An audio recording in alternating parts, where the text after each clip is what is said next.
Can you really cure back pain with one simple fix? Is there a magic thing which just makes everything better? If you're struggling with back pain, I'm going to take a wild guess. You want to fix it because it hurts. And the fact that you clicked on this video probably means you are looking for a great answer. Of course we wish there was one magic exercise or one painkiller and it would just fix everything.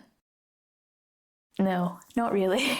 There is no single cure for back pain. And chasing one is often where people get stuck. But don't worry, that doesn't mean there isn't a way to get out of the back pain. And honestly, any program or product that you see online which promises pain-free in 6 weeks is probably not going to deliver, because pain is very, very complex and it's not as simple as one thing. Because the real question is, why are you in pain in the first place? There could literally be 100 reasons why. And that is exactly why there are so many different specialities. I mean, you've got doctors, physios, Pilates teachers, yoga teachers, massage therapists. And if there was one perfect cure, we would have found it by now. And all of these other specialities wouldn't exist because pain would have been eradicated like smallpox.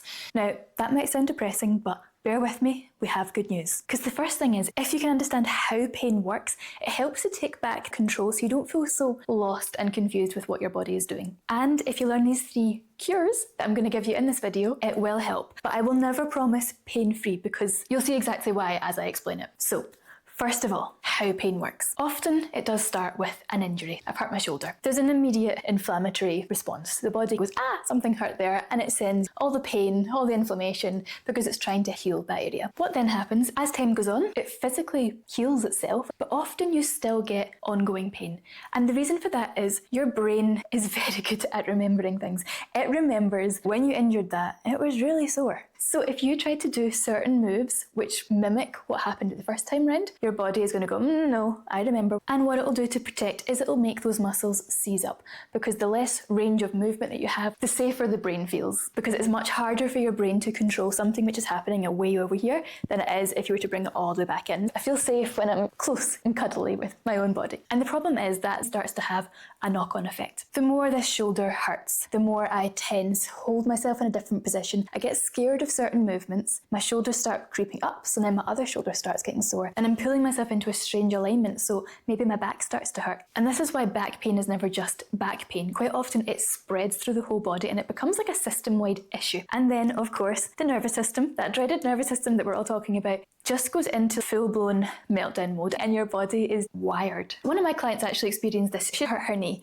but what happened is because she was walking differently and holding herself differently, she started to get really bad back pain. And anytime she was trying to do certain movements, her back was seizing up. And one of the things I said to her, at this exact moment, when you're in this much pain, you don't want to push through it. Do what feels comfortable until your body starts to trust the movement again, and then you can start pushing yourself a little bit further. And in the last couple of weeks, she has already visibly moving so much better. I literally said to her, I can actually see you are moving so much more smoothly. And she said, I'm really surprised how much my body is starting to ease into this already, considering how much pain I've been in. So that was a nice little win. So how do we go about fixing pain? Because as I said, there's not a one size cures all. This first one might surprise you because it's not actually a fix. There is a reason that doctors prescribe painkillers. And it is not just to mask the symptoms because they don't want to get to the root of the problem and just to get you out the door. It is actually for a couple of reasons. First of all, do you remember what I was saying about how your brain remembers pain? If you can turn down those pain signals from an 8 out of 10 to a 4 out of 10, your brain doesn't think it was as bad an injury as it was. So instead of going, oh my goodness, that's the most incredibly painful thing I've ever experienced, it now goes, it's not very comfortable, but I can manage it. It actually has a knock-on effect for the long term because it can help you not to get into chronic pain. And the other thing that painkillers do is allows you to just function a little bit more as a human being, and it makes things a little bit more tolerable, especially if you're in a flare-up. With those painkillers, it can help make each day just a little bit more comfortable, because as we know, when you're in pain, your mental health also takes a massive hit because it's so frustrating and you get angry and you feel sad, and genuinely bringing those pain levels down to make things a little bit more manageable is actually a really good strategy. And talking about bringing everything back down, the next thing, which is very important, de-stressing. Because stress is a multiplier. Basically, if you are already in pain and then you also add stress on top of it, it makes things worse. The more stressed and kind of wound up you feel, the more that's going to have an impact on your body. Now, that's not just to say, just breathe and you'll be fine and all the pain will go away, because that's not how things work. But helping to calm that nervous system down does have a knock-on effect and helps everything just to get a little bit less unbearable. And this is something I do with my clients in my program, because it's not just about movement, it's also about trying to not be quite so stressed and tense all the time, because the more you hold yourself tense, the more those muscles are just going to seize up. And it's going to keep your body in that fight or flight response, because basically your body is ready to fight. It's ready for, I need to go. I do a lot of calming breath work and breathe through the stress and getting their body to move and open in a way that feels good. Because in my program, it's not just about random Pilates exercises, it's about trying to get the whole body to move together as one. And it's also why I do one-to-one support, because sometimes you need that guidance and that, Jen, this exercise is making my shoulder sore, why on earth is that happening? Help. You need a little bit of feedback, especially if you're particularly stressed, because you want that reassurance. And this takes me on to the next fix, which is where a lot of people do stumble. And that is weighing up rest versus movement, and what movement do you even do? So back in the day, they used to think if you had a sore back, you should rest it.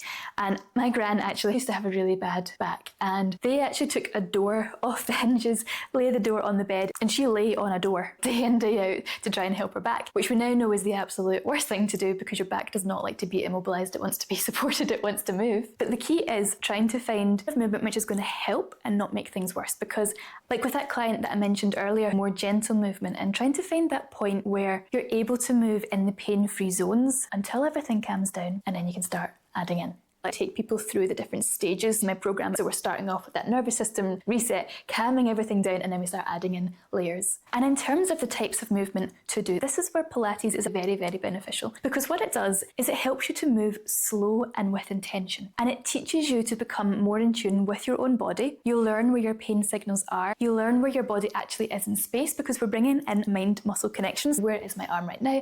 Are they actually parallel, or is one higher than the other? Because quite often your perception of where things actually are get a little bit messed up, because things are tight, things are sore. Maybe you become hyper aware of one particular area of your body, and this is where something like Pilates helps to bring everything into not even better alignment, because it's not about perfect posture. I mean alignment in terms of trying to move where your body is supposed to be moving, not doing this when you think you're parallel.